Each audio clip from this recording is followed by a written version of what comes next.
Okay, so we will look into this October-November 2022 paper 22. Yeah. So for the first question, okay, species such as ammonium ion, okay, carbonate ion and phosphate ion are example of molecular ions. Okay, ionic and covalent bonds both involve electrostatic attraction between different species. So we need to identify the species that are electrostatically attached to one another. So if it is going to be ionic bond, okay, the common mistake that students actually make for this paper is they say ionic bond. Oh, which of these out of these three examples are ionic?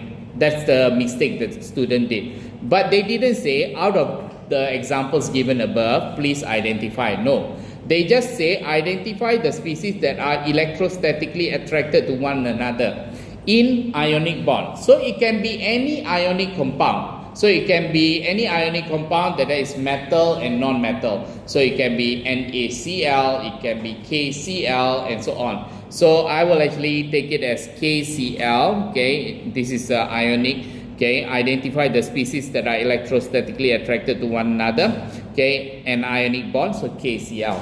Okay, so between K plus and Cl minus.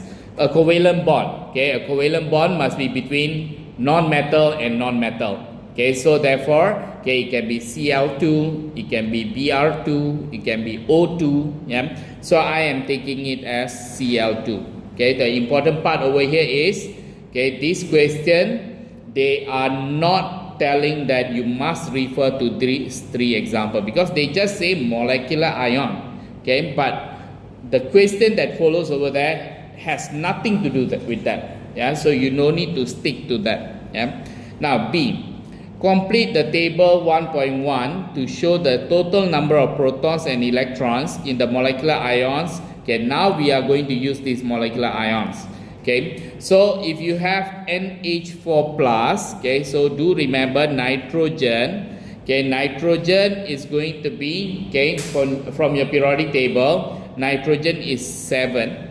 Okay, 7 proton, 7 electron. So NH4, okay, hydrogen is going to be 1 electron, hydrogen is 1 electron, hydrogen is 1 electron, hydrogen is 1 electron. Okay, but when they are bonded over here, okay, they are going to be NH4 plus. The plus is telling us that one of the electron is gone. It's gone outside. So total electrons from here is going to be 7 plus 4. Okay, that's going to be 7 plus 4 is 11. But one electron went out. Okay, so it's going to be 10. Okay, so total number of electrons is 10. But total number of proton you just add, okay, which is going to be 7 plus 4 is going to be 11. No change with that. Okay. Now for CO3 2 minus, okay, similar, you have 1 carbon, 6 electron or 6 proton, oxygen, oxygen, and oxygen. Oxygen is 8. Okay, so 8, 8, 8. So if I add all of them, okay, the number of proton is going to be 6 plus, okay, 6 plus 3 times 8. That's going to be 6 plus 24. That's going to be 30 protons. Okay, but electrons, okay, in this case, if you have 30 electrons over here, do remember there's 2 minus over there. 2 extra electron is coming in. So now, okay, out of 30, now you are going to have 32 electrons. Okay, so you need to add 2 electrons.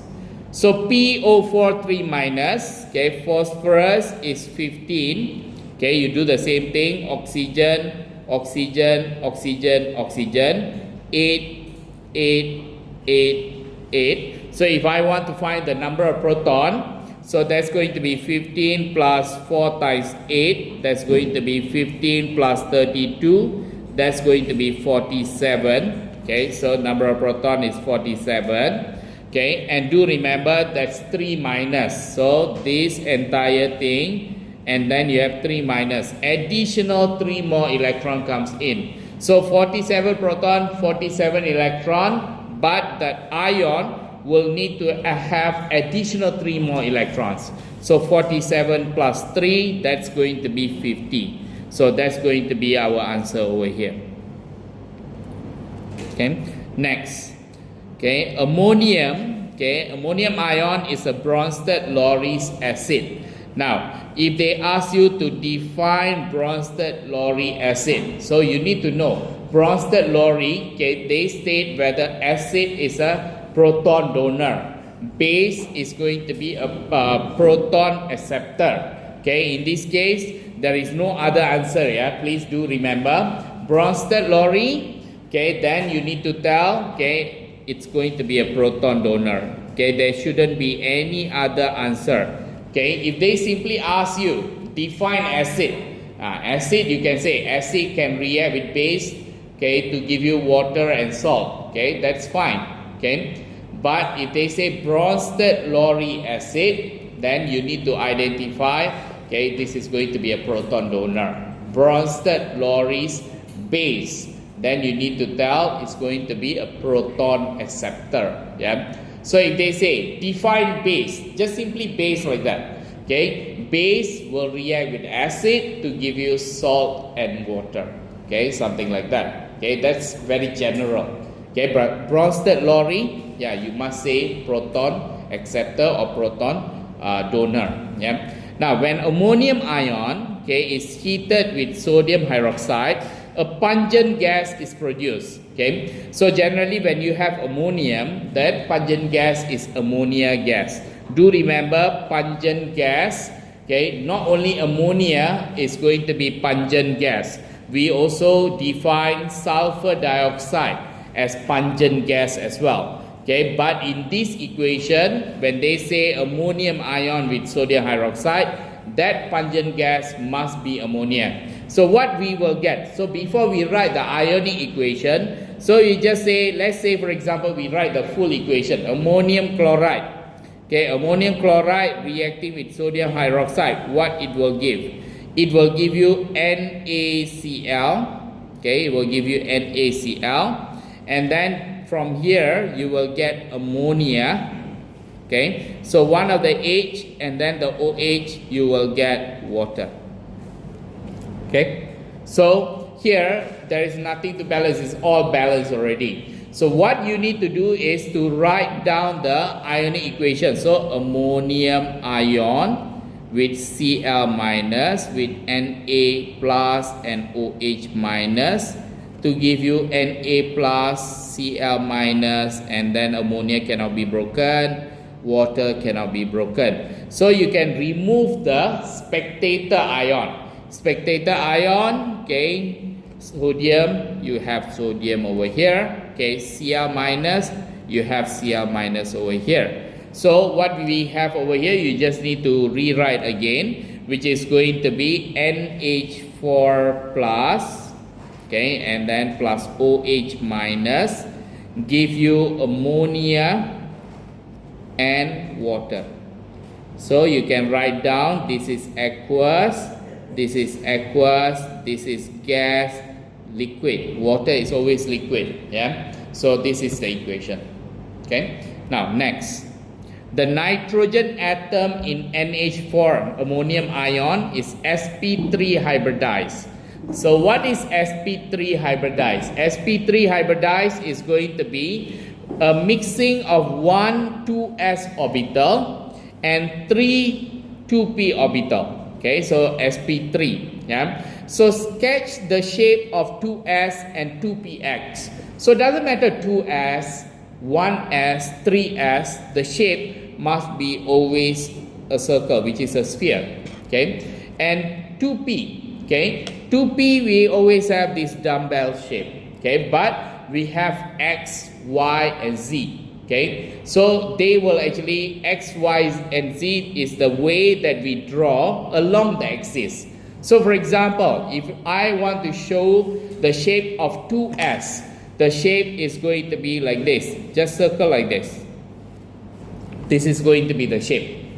Now, if I want to show the orbital or the shape of 2px, okay, the 2px, the dumbbell shape must be along x axis. So this is x axis, so I will draw the dumbbell shape over here.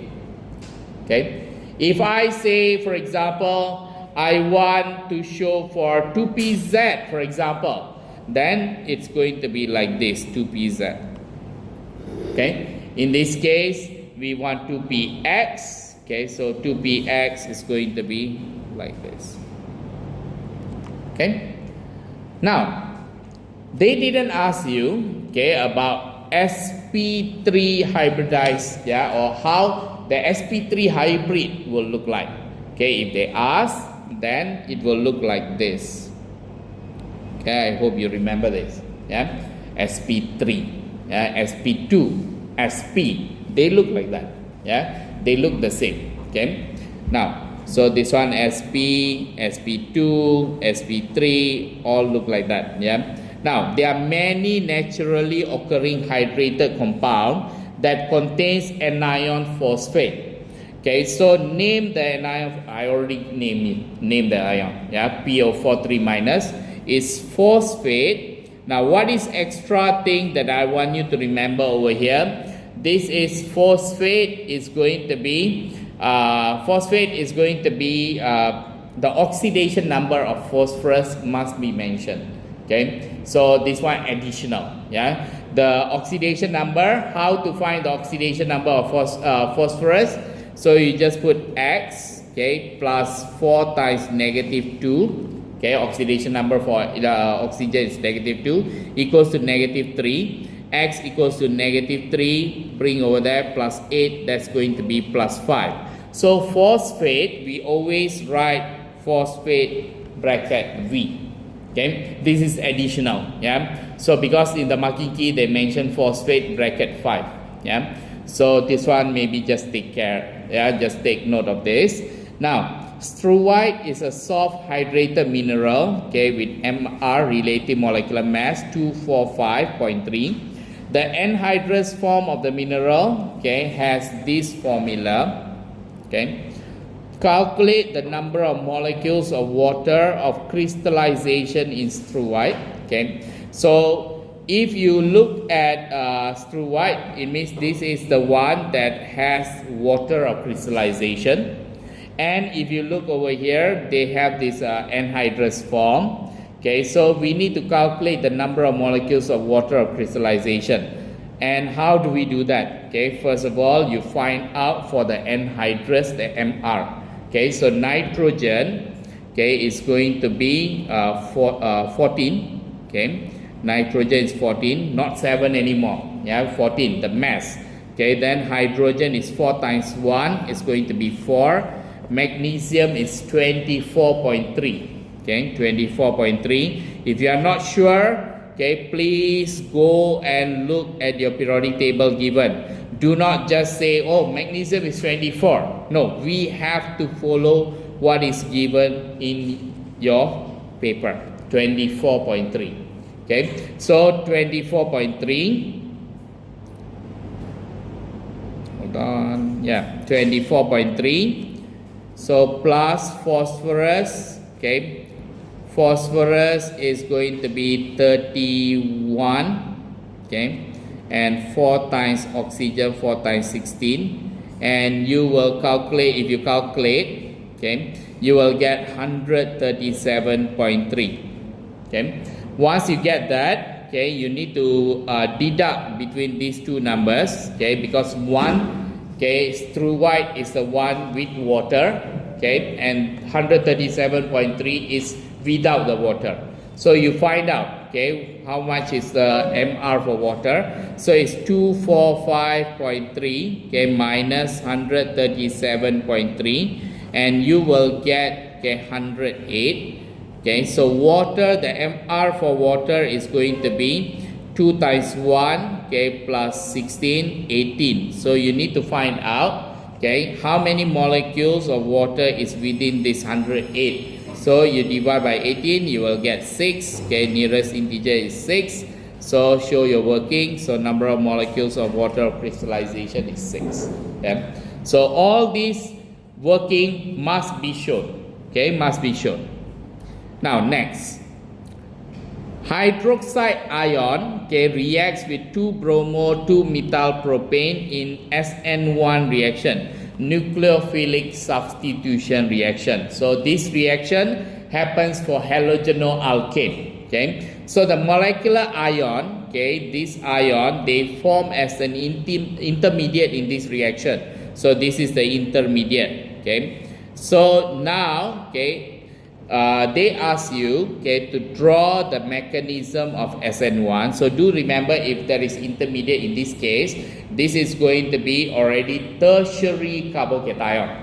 Okay, so SN1, okay, will actually form carbocation. It means SN1 is for tertiary halogenoalkane. Okay, so they will form carbocation. Okay, in this case, okay, what we need to do is we need to write down for 2-bromo 2-methylpropane. So methylpropane, so propane, okay, propane is going to be, okay, or you can actually just use directly from here. So what happens here is going to be generally propane CCC, okay, and then 2-methyl position 2 CH3, and then 2-bromo, okay, that's Br over here. So what you need to do, you just need to draw this one over here. So because the positive is at the top, I will actually put CBr at the top. So I will put CH3 here, I will put CH3 here, and I will put CH3 here. Okay, and then, okay, what will happen next is going to be first, okay, this is, I'm going to explain based on the marks that will be given. Yeah, so the first thing is the electrons from here will go towards Br, and that will cause, okay, this to become delta positive, this become delta negative. Okay, both of these will carry 1 mark. Okay, second, once that happens, you are going to have Br dot dot minus over there, and we also have OH dot dot minus over here, which is the reaction. Yeah, so please remember, one of the common mistake that students do is they do not put the lone pair in front of OH. This is very important. Next, what will happen? You need to put, okay, the arrow from the lone pair towards the positive. Okay, that's going to be 1 mark. Another 1 mark is when you write down C already bonded with OH. You have CH3, you have CH3 here, and you have another CH3 over here. Okay, and then you will have Br dot dot minus. Okay, so this is going to be the final product. Okay, this will give you 3 marks. Okay, now 2-bromo 2-methylpropane is a tertiary bromoalkane. Okay, define tertiary bromoalkane. Yeah, how to define tertiary bromoalkane? If you look over here, okay, this particular molecule, okay, if I copy this molecule and I put it over here, this particular molecule, okay, has, okay, the one that has CBr, okay, the CBr bond, the carbon that is attached to the Br is going to be attached to 3 CH3. Okay, or to be exact, if you want to define R group, yeah, you cannot just say CH3. So you just say attached to carbon. Okay, 3 carbons. So how do you define tertiary bromoalkane over here?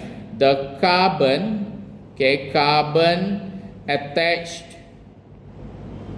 to Br, okay, the carbon attached to Br is bonded to 3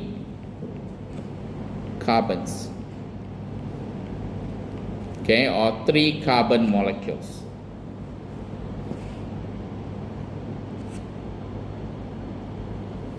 Three carbon. Sir, is it R groups? R groups is okay. Alkyl groups. Yeah, alkyl groups. Or you can say CBr, okay, is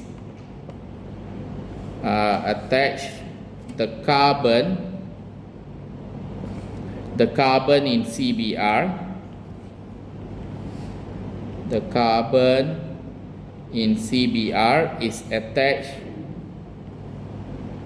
to 3 alkyl groups. Okay, so that will be the best answer over here. Now, organic compound M, okay, forms when 2-bromo 2-butyl propane, okay, is heated with ethanolic OH minus. Yeah, so this is the molecule again. Okay, so I'll just draw again. Okay, methyl propane. So you have CH3. Okay, and then Br. So they are heating it with ethanolic OH minus. If it is ethanolic OH minus, this is going to be elimination reaction. So elimination in what sense? Okay, you have H over here. Okay, you also have H over here. All these are H. So what can happen over here is you can remove, okay, this out. Okay, you can remove this out, and you can have, okay, CH3, and then C, there is CH3 there, double bond, and then you have CHH. Okay, so how you want to draw, I leave it to you. Okay, but I am going to draw it like this: C, double bond C, H, H, and then I will draw here attached to CH3, and I will draw attached to CH3.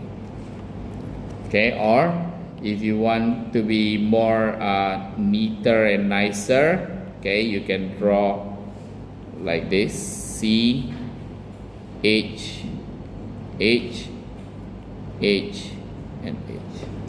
Okay, so this will be the answer. Okay, now next, okay, the chloride. This is question number 2. The chlorides of some of the period 3 elements are shown in table 2.1. So we want to find out, okay, what type of bonding over here and what type of structure. Okay, what is the oxidation state? Yeah, so identify the bonding shown by each chloride under standard condition. Okay, so the bonding, okay, ionic or metallic or covalent. So always remember, metal and non-metal, ionic. So this is going to be ionic. Okay, metal and non-metal, ionic. SiCl4, okay, this is going to be group 4, okay, Si. Okay, so this is non-metal, so therefore it's going to be non-metal and non-metal, therefore it's going to be covalent. PCl5, non-metal, phosphorus. Cl is non-metal, so it's also covalent. Now, structure, okay, identify the structure. Use G for giant, S for simple. Now, always what we forget is, we always forget that sodium chloride, okay, generally ionic compound, they are generally all giant molecules. Okay, please remember that. Okay, all ionic compounds are giant molecules, giant ionic lattice. So the structure over here is giant. SiCl4, okay, SiCl4 is not giant. Okay, the one that is giant is going to be SiO2, okay, and diamond, graphite, all these are giant. Okay, SiCl4 is going to be simple, PCl5 is also simple, PCl3 is simple, SCl2 is simple. Oxidation state of, okay, period 3 element. Period 3 element is going to be the sodium, aluminium, Si, and so on. Yeah. So sodium, okay, the oxidation state is going to be +1, Na plus. So +1. AlCl3, so it means Al3 plus, so +3. SiCl4, each Cl is -1, so Si is 4 plus. Okay, so +4.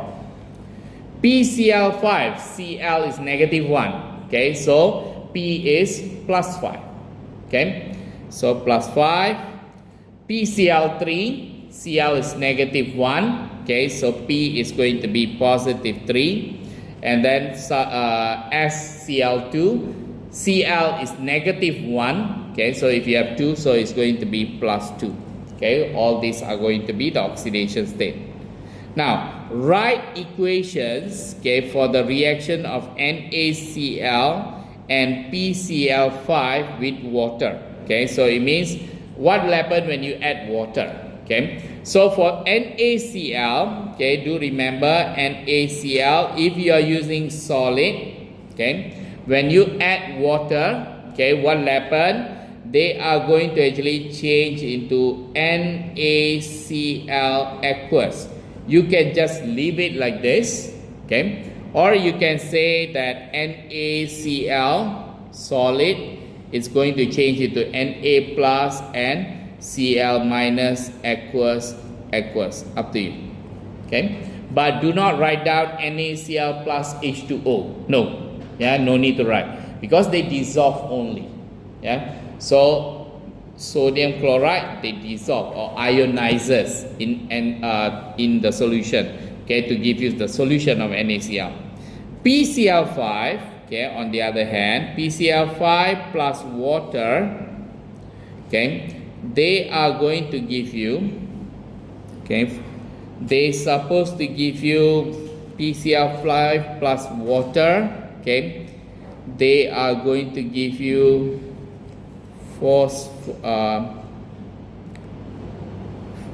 PCl5, they will give you H,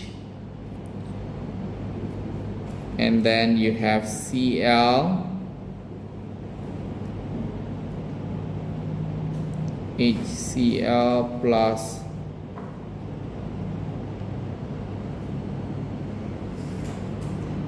PCl5 with water. PCl5 with water. I think they're supposed to give you H3PO3.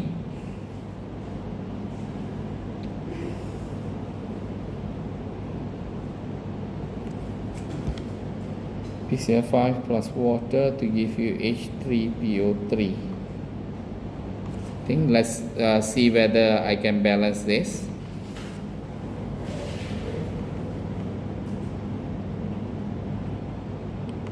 So if I have 5, okay, 5H Cl, then I need total 8H, so 4.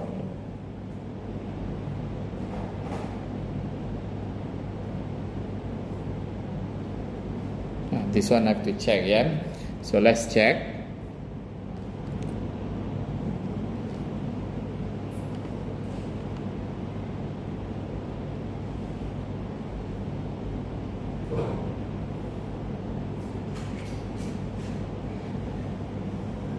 Yeah, basically correct. Yeah, PCl5 plus water to give you H3PO4. Yeah, not H3PO3, H3PO4 and HCl.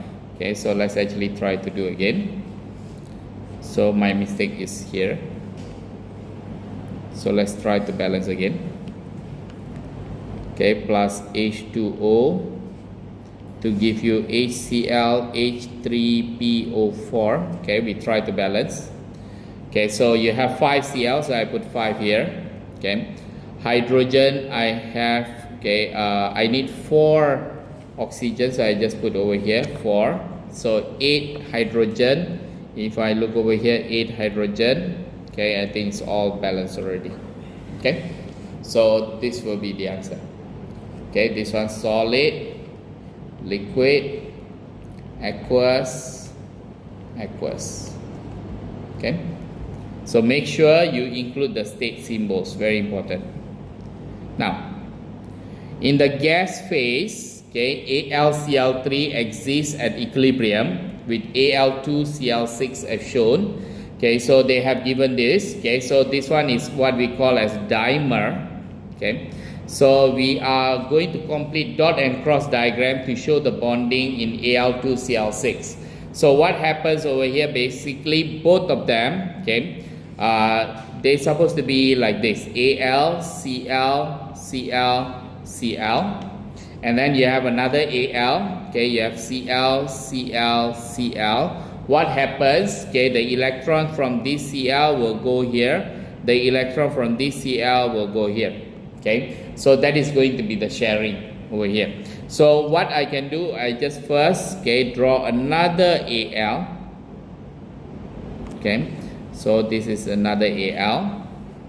I will bring this to the side. So I will draw 4 Cl and another Cl here.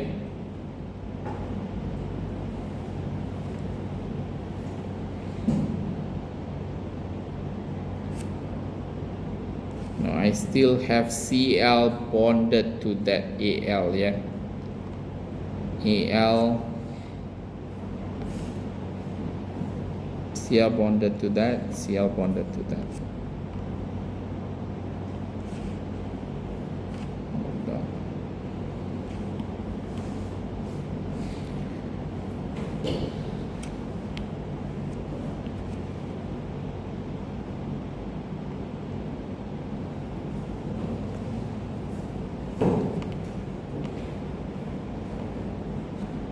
I need the Cl to give the electron, okay, one of the Cl to give the electron towards this Al. So I'll just draw this one first.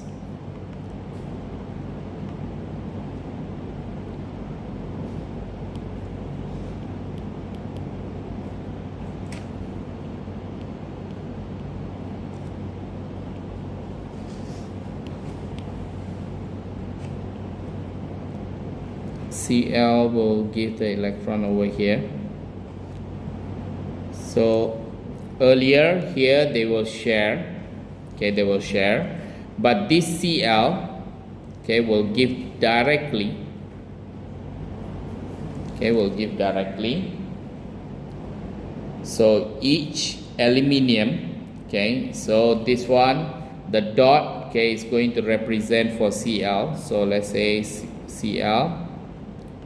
So aluminium has X, okay. So there's going to be one more X, okay, because each aluminium has 3 valence electron, okay. Sir, won't the third one also be like the dot and X then? Which one? The third one, yes, you continue. So dot or dot and X, yes, correct.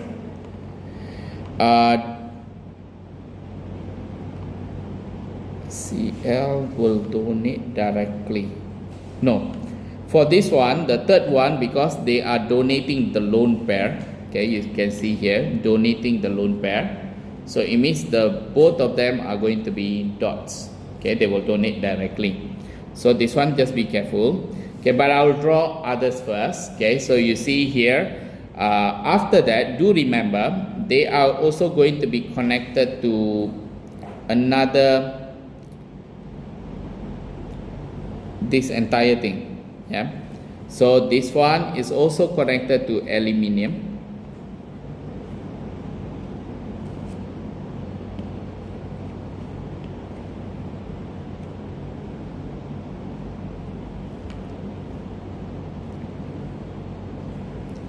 So I have this.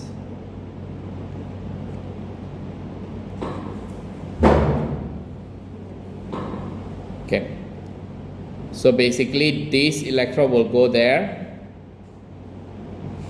and then one more Cl will go here, yeah.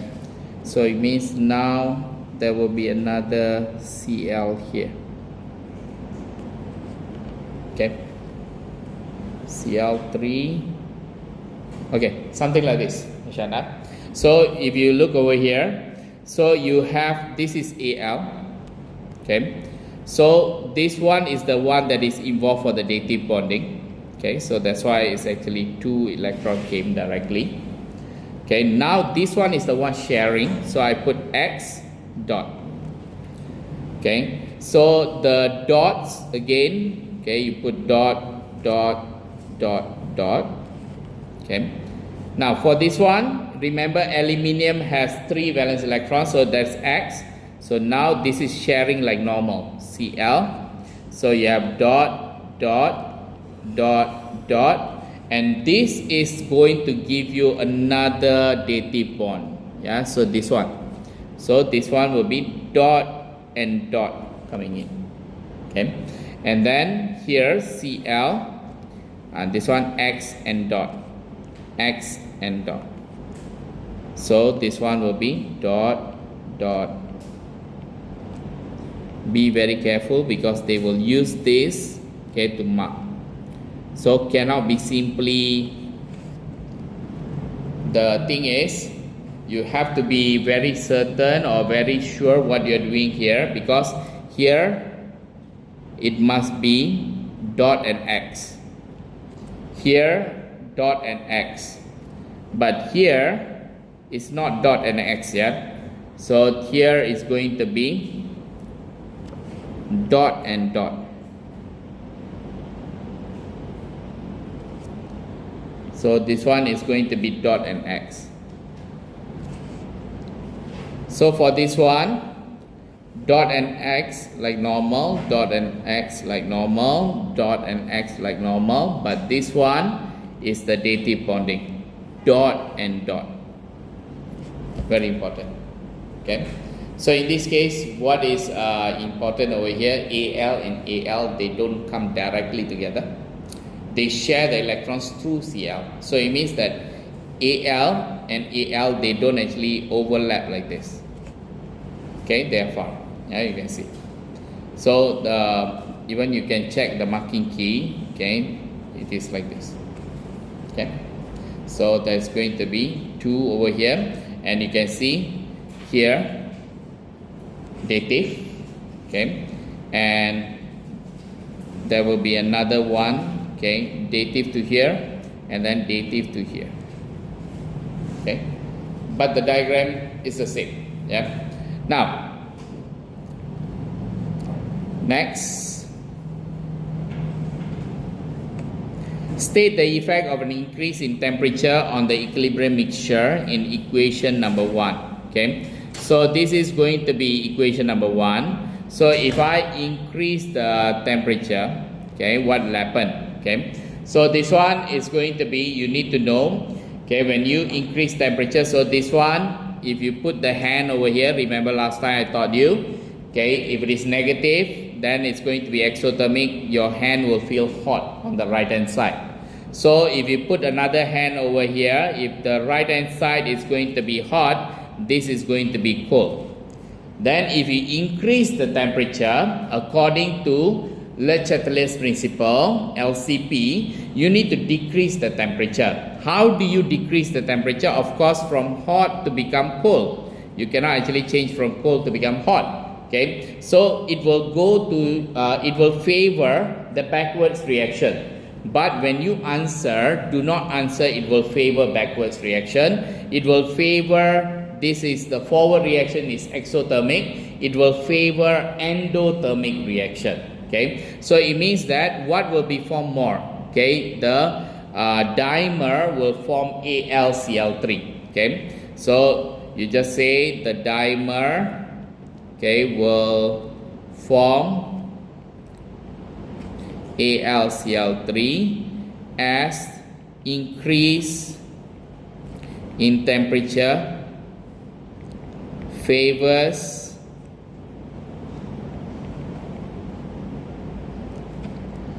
the backward reaction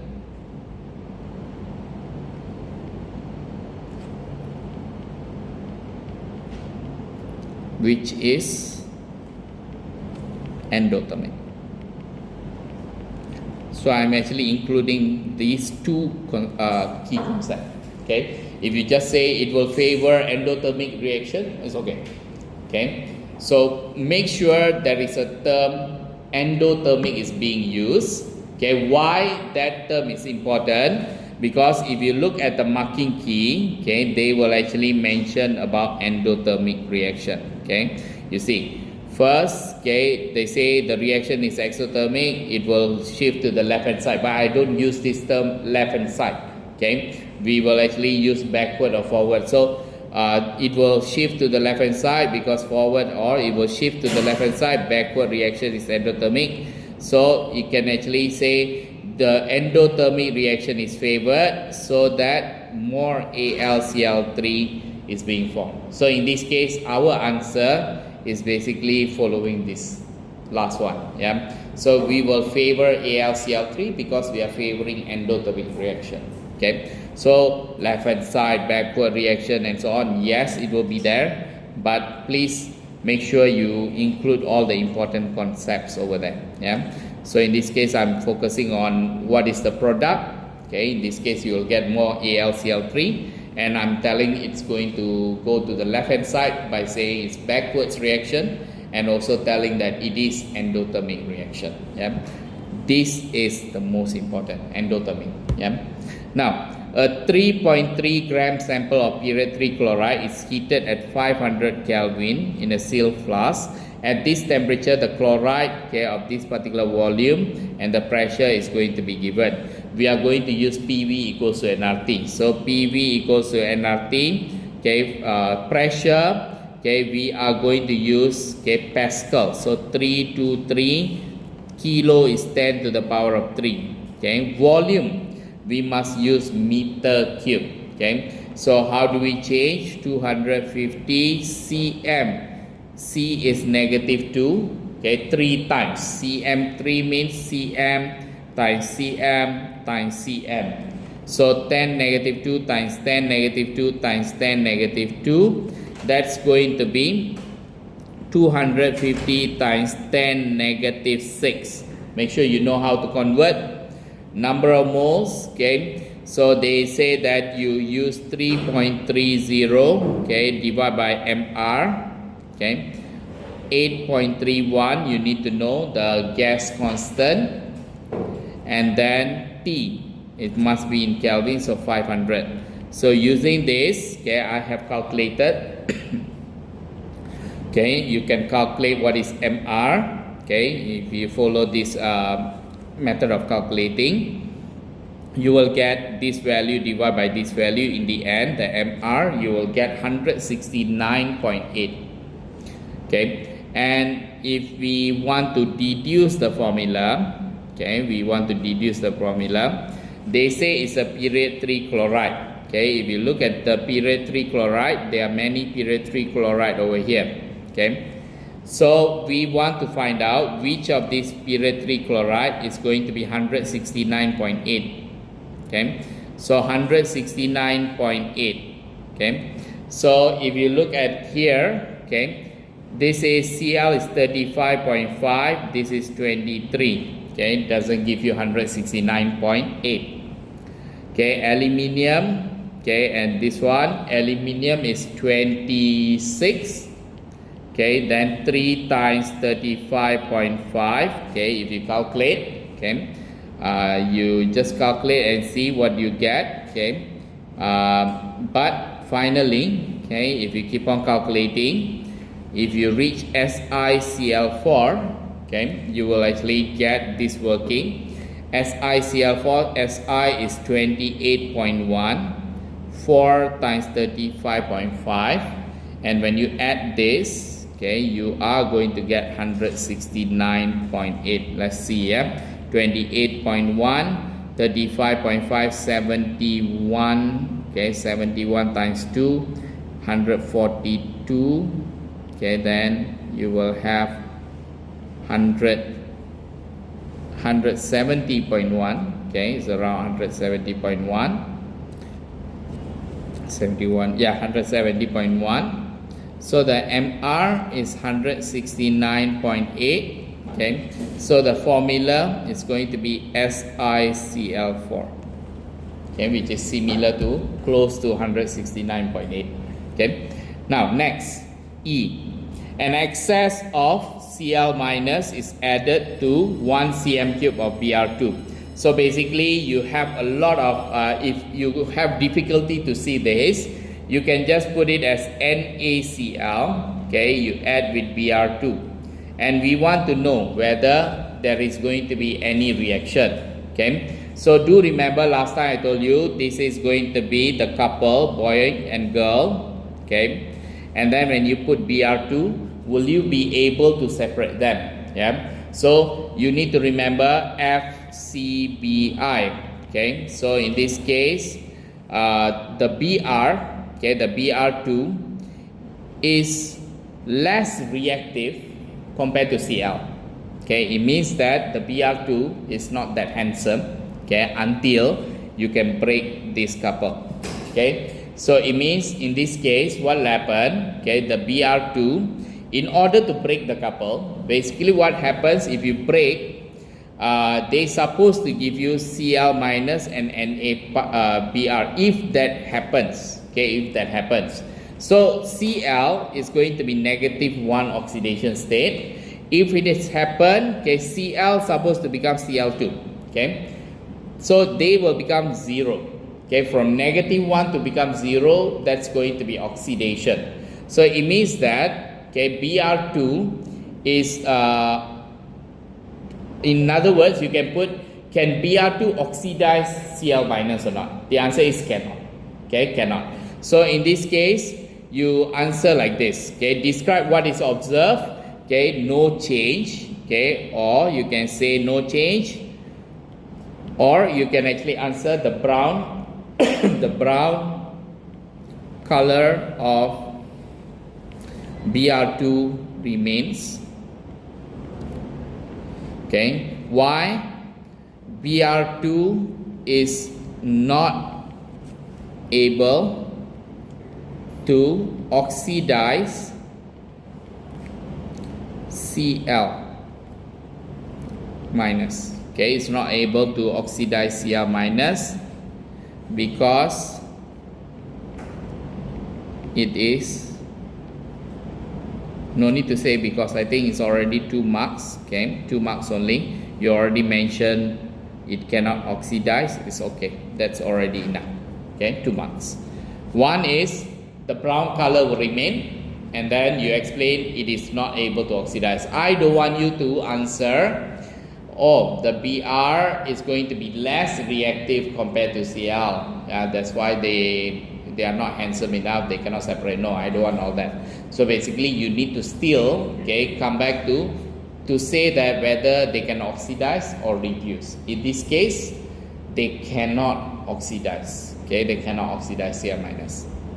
Now SCl2 has MR of 103.1, and it's a liquid at room temperature, okay, and SBr2 is MR 191 and it's a gas at room temperature. So if you put it over here, SCl2, okay, is liquid, SBr2 is gas at room temperature. We are comparing with the room temperature. So if anything that is going to be gas at room temperature, it means that their boiling point is low. That's why they change into gas, okay. So I will say boiling point is low, the boiling point over here is higher, okay. So whenever we are talking about boiling point, then we talk about intermolecular forces of attraction. So we have PD, permanent dipole, ID, instantaneous dipole, induced dipole, and we also have hydrogen bonding, okay. In this case, okay, you see SCl2 has more boiling point. It means it has some sort of all these intermolecular forces. So we need to find out what kind of intermolecular forces that they can have, yeah. So if you look at just MR alone, okay, if you have more MR, SBr2, okay, more MR, generally the van der Waals forces, the ID should be big, yeah. But in this case, SBr2 is not the one that is going to be higher boiling point. So it means there must be some other intermolecular forces that are taking place other than ID.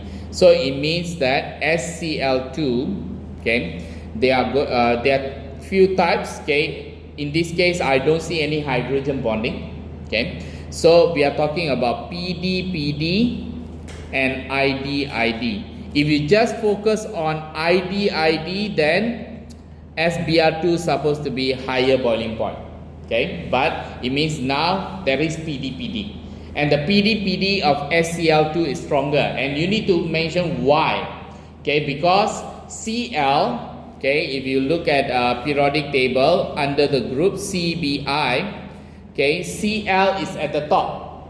If the Cl is at the top, less shielding, it means there is going to be more attraction of the electron towards its nucleus. Okay, it means that electronegativity is greater. Okay, if you have Cl, you need to mention Cl is more electronegative compared to Br. Therefore, okay, the SCl2 is more polar compared to SBr2. They are polar molecules, both of them, okay, because there is a lone pair of electron. They are not like linear and completely cancel off, yeah. So it's more polar compared to SBr2. Therefore, the permanent dipole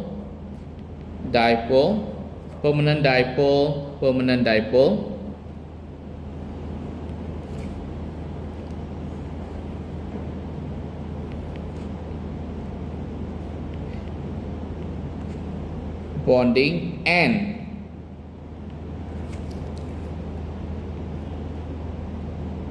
instantaneous dipole, induced dipole. If you want, you can use London forces.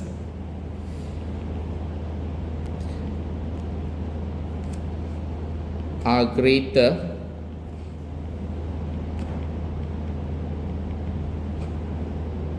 than SBr2. Okay, so this one you need to explain. Okay, if you want to check the marking key, okay, they have mentioned about the same thing as well. Okay, so the sum, they are talking about sum of instantaneous dipole attraction and permanent dipole attraction of SCl2 is greater than those in SBr2. Yep. Or you can say PD-PD in SCl2 are stronger, like what we mentioned just now. Yep. Or simple term, intermolecular forces are stronger in SCl2. Okay, but do remember that's only for one mark. There's another mark that is coming from the bond is polar, which is, I told you, is SCl2 is polar molecule. Or if you mention Cl is more electronegative than Br, so we have mentioned both over there. Okay, you will get the full mark. Now, bismuth is a dense metal in the same group as phosphorus. Draw a label diagram to show the bonding in bismuth. Okay, so bismuth, okay, is we want to show metallic bonding. Yeah, so it's a dense metal, so there shouldn't be any gaps, so much of gaps. Okay, so if I just draw for metal, generally we will draw like this.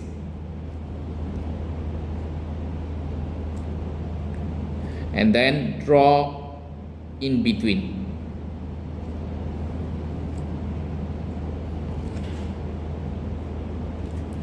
Okay, and then repeat again.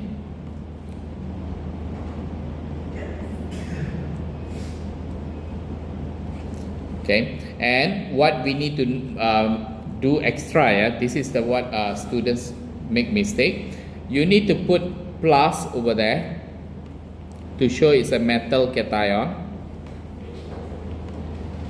and put the electron, no need to put outside only, you can actually put the electron everywhere, okay, in the gap, electron,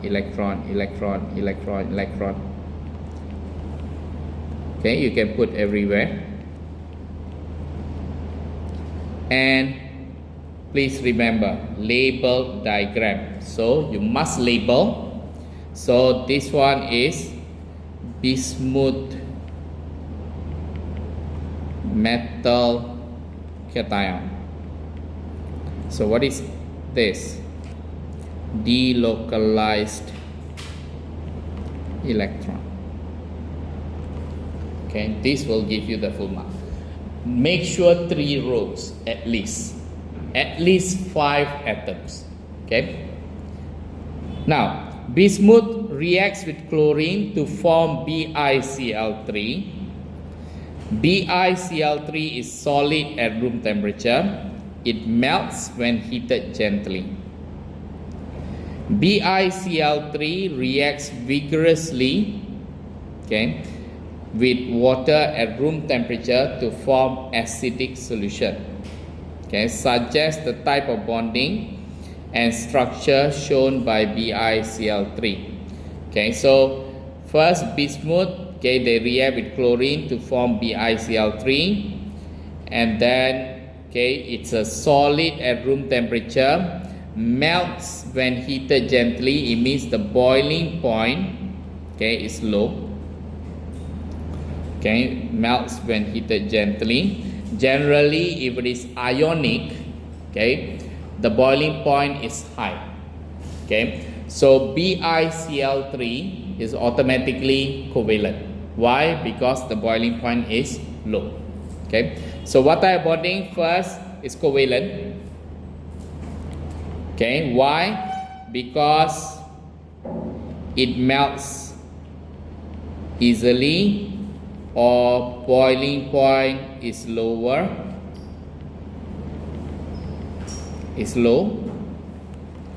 Then after that, they say that they react vigorously with water at room temperature to form acidic solution. Okay, so bonding I already told. Structure, okay, it reacts vigorously with water to form acidic solution. Generally, anything that gives you the acidic solution, they are simple molecules, okay, because the one simple molecular structure like PCl5, okay, PCl3, yeah, they will actually give you the acidic solution. So maybe I will just say the simple structure because it is hydrolyzed. Okay, if it is water, we say use the term hydrolyzed when they are reacting. It's broken down by water. It is hydrolyzed by water to form acidic solution. So all these are going to be your explanation only. Yeah? So you need to explain. Okay, because in general we know the answer. Yeah, why it's covalent? Because the marking key gives you covalent. No. Okay. The reason covalent is because it melts easily. Okay. Why is a simple structure? Because if it is a giant structure, they do not react with water at room temperature. Okay. Because difficult to hydrolyze, cannot be broken down. But in this case, they can be hydrolyzed. Whether they form acidic solution or basic solution doesn't matter. Okay. But the fact that it can be hydrolyzed is already telling us that this is a simple structure, yeah, similar to PCl5 and so on. Okay, so we can check the marking key. Okay, the marking key over here, you see, simple. Okay, simple because low melting point and boiling point, or simple molecular. Okay, I just use the term covalent, so I think I just need to change it into molecular. Yeah, simple molecular because I'm not sure whether it's molecule or not. Okay, I put covalent. Okay, we no need to mention it's covalent. But this one they mention covalent. It's okay. So it means simple molecule because low melting point or boiling point. Covalent because it can be hydrolyzed. So I need to change my answer a little bit. Okay, so covalent because it is hydrolyzed by water. Simple structure because it melts easily. So you just need to change the position. This one you put it here. This one you put it here.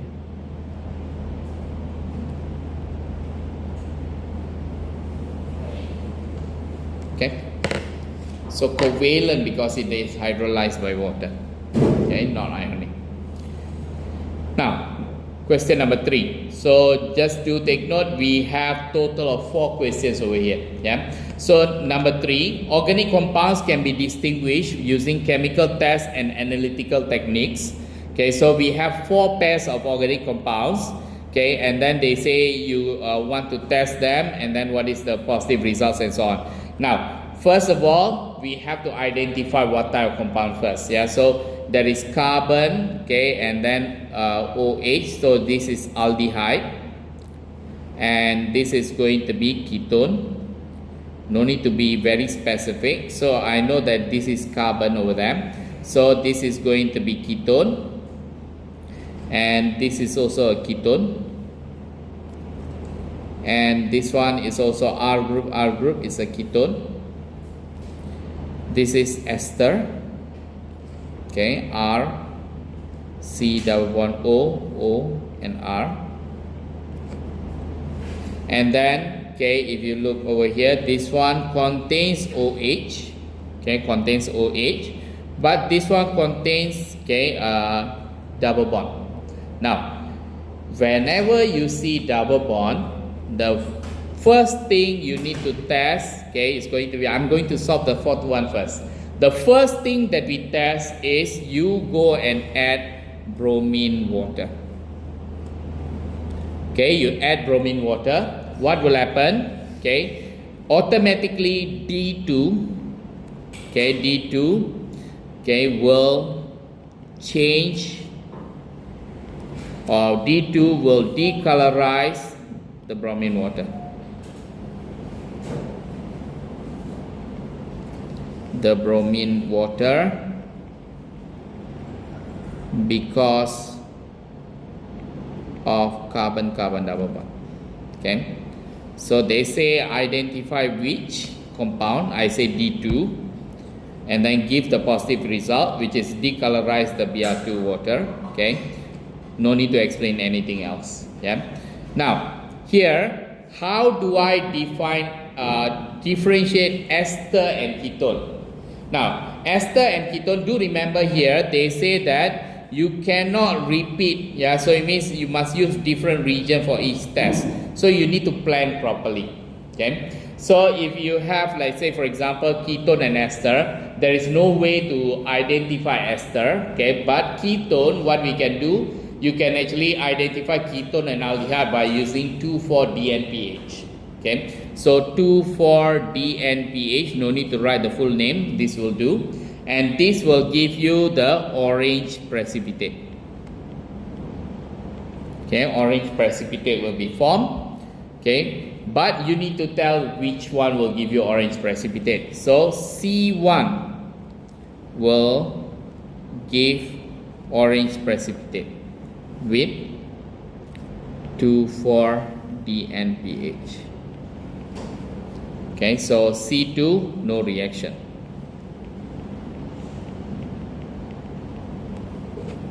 D1, no reaction. Now, ketone and ketone, how do you differentiate ketone and ketone? Okay, ketone and ketone, you see, don't use some other thing. You just see over here there is a CH3 over there. Okay, the moment you see CH3, you use triiodomethane reaction. So triiodomethane reaction, you don't say region is triiodomethane region. No. Okay, it must be NaOH and I2. Okay, alkaline iodine solution. Okay, so NaOH and I2. Okay, so which one? B1. Okay, because B1 has the metal. Okay, B1 has methyl group attached to C double bond OR. Therefore, it gives yellow precipitate. B2, no reaction. Now, so now it's easier between aldehyde and ketone. How do we differentiate?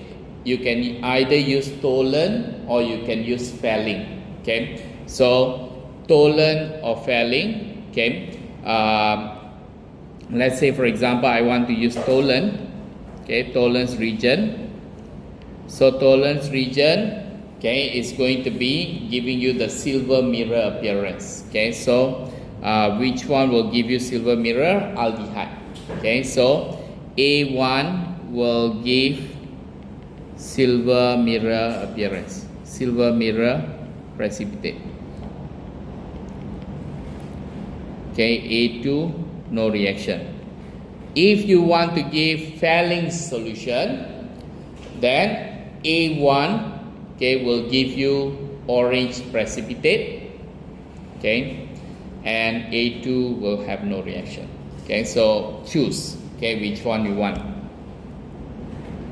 So tolerance region, okay, it contains Ag. Okay, if you want, yeah, please write down maybe silver nitrate with ammonia. Okay, that silver nitrate and ammonia is going to be tolerance region. Okay, so normally they will accept tolerance directly. Okay, but let's see here. You see, they do accept tolerance directly. Okay, no need to be specific. Even I2 over here, alkaline I2, no need to be sodium hydroxide and I2. Yeah, so they do accept that. Okay, so please check. Okay, all this. Okay, so I will actually go again. Here, define structural isomer. Yeah, this is quite simple. Having same molecular formula but different structural formula.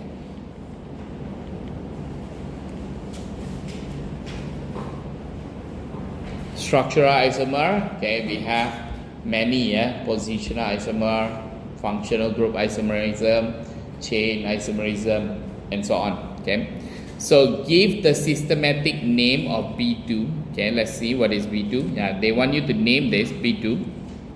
So carbon, carbon, carbon, carbon, carbon. So you have 5 carbon over here. So pentanon. Okay, pentanon, but this is the double bond O is attached to carbon number 3. So pentan 3 on. Okay, so that's going to be the answer. Pentan 3 on. Now deduce the molecular formula of D1. Okay, so how do we deduce the molecular formula of D1? Okay, this is the D1. Okay, so molecular formula only. Yeah, so carbon, carbon, carbon, carbon. There is hydrogen, hydrogen. Okay, so you can actually what you can do, okay, you can just put C4.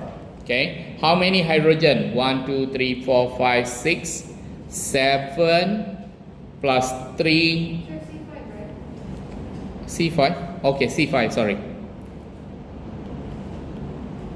Okay, 5 carbon. Hydrogen is going to be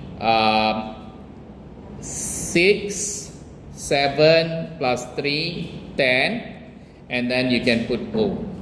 Okay, this will do. Yeah, C5 is 10O.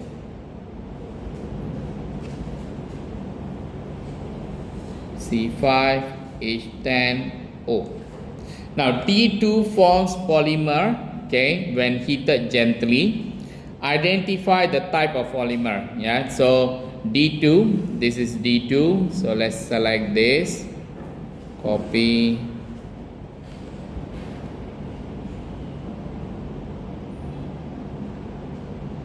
okay, so identify the type of polymer. Okay, so whenever there is going to be carbon-carbon double bond, okay, so this is going to be addition polymerization. Addition polymerization.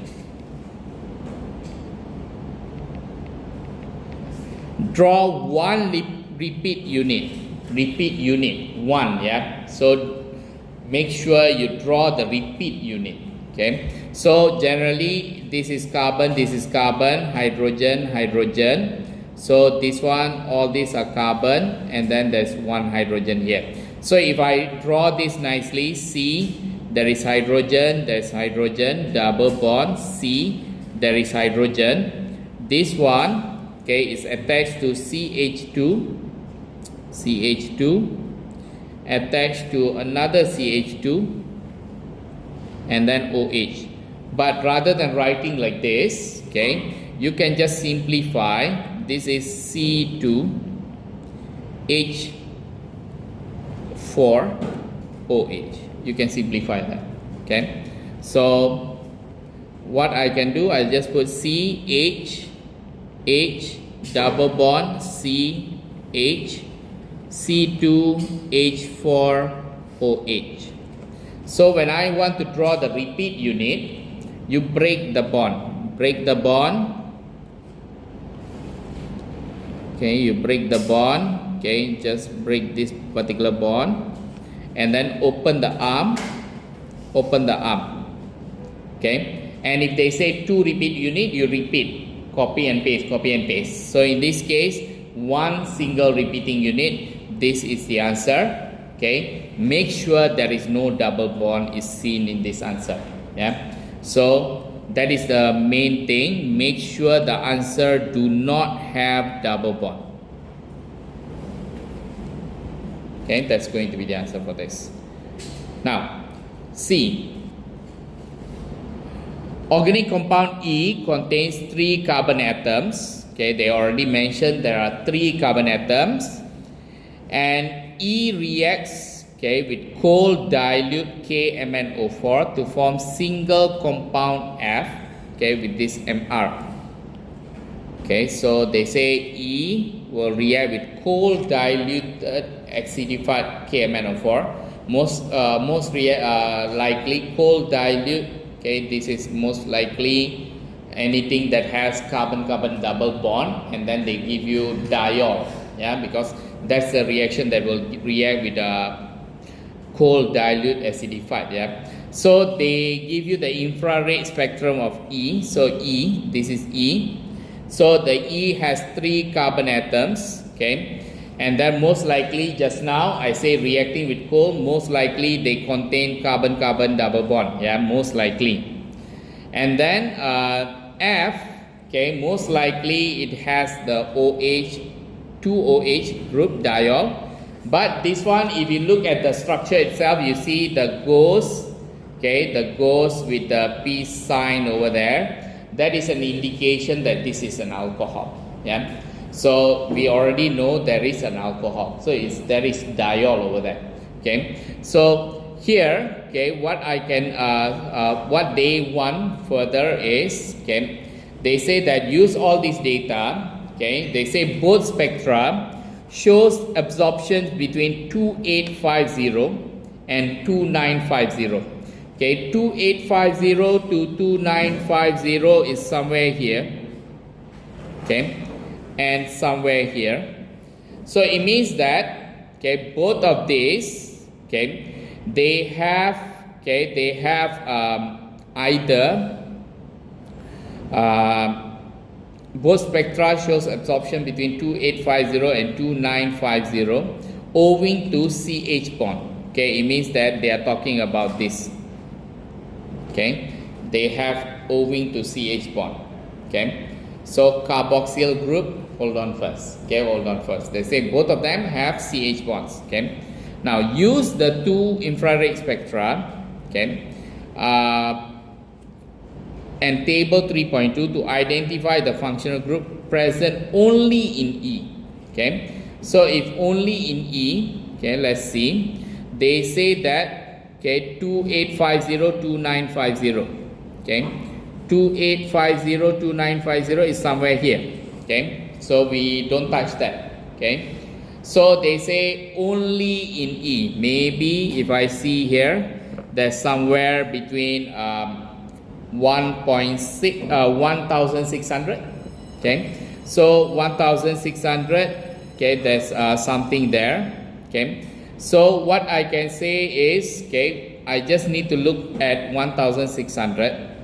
Okay, 1600, okay, maybe here, okay, maybe this one is more, okay, okay, I want 1600. If you look at 1600, it's actually covering this one, okay, C double bond C, okay. So I have to mention, okay, the functional group is carbon double bond carbon, okay, and then because, okay, there is absorption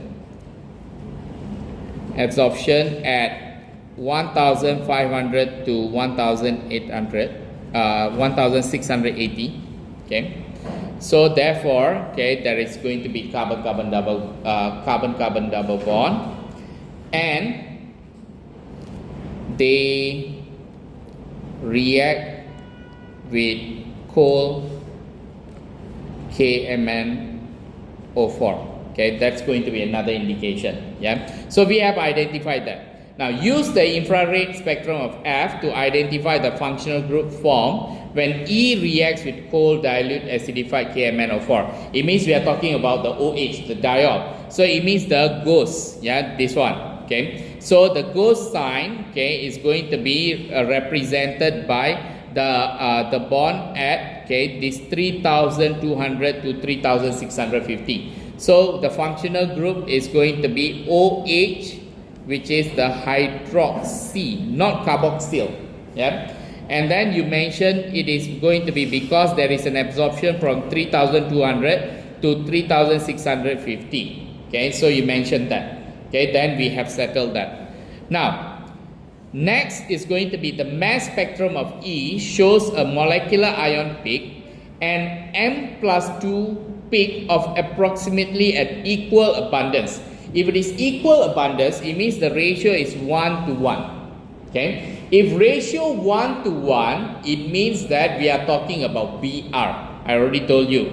It's either M+2 can have Cl or it can be Br.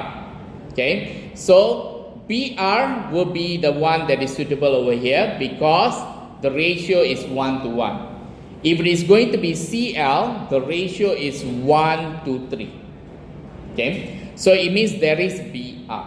Okay, so we can actually identify relative molecular mass of E. How do we identify the relative molecular mass of E? Because they mention, okay, there is going to be 3 carbon.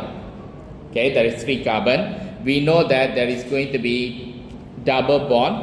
Okay, and then this double bond is going to be broken, and then I told you there will be OH, and then OH will coming in. Yeah. So if it is OH and OH comes in, okay. Hold on. This one F. Yeah. So double bond is there. Okay. If there is double bond, there must be Br. Okay. The Br is going to be 79.09. You can check from your periodic table. So if you add this and then you add, okay, all this, okay, 3 hydrogen, okay, and then you add another, okay, 2 hydrogen over here, the Br will come over here. Okay, so it means that you are going to have, okay, you add all this, okay, you will have the Mr of 120.09. Okay, once you have that, you can suggest the structure of E, which is going to be carbon double bond carbon, another carbon, and then there is Br over there, and then there is hydrogen, hydrogen, hydrogen, hydrogen, and hydrogen. So this is the structure that we will suggest. And then the next, okay, is going to be, let's finish this, yeah. Okay. Now, the next is going to be complete the equation for the reaction of E with coal dilute acidified KMnO4 to form F. Okay, so in this case, if I'm going to use, okay, this CH2 double bond C Br CH3, okay, I am going to get CH the OH, yeah, CH2OH, and then I will have COH, BrCH3.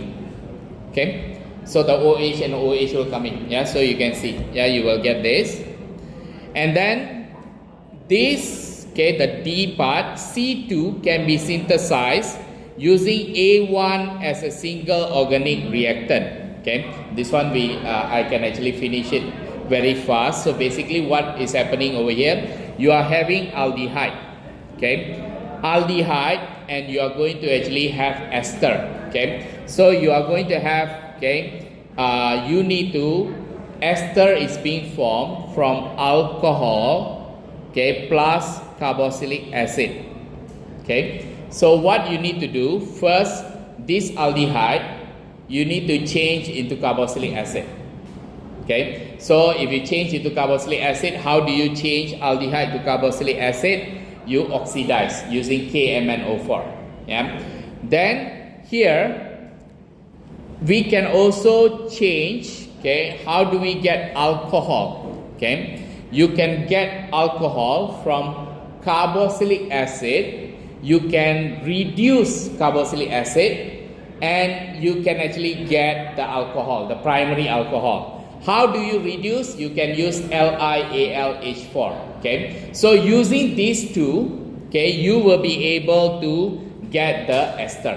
Okay, so first what you need to do, aldehyde, you oxidize to carboxylic acid.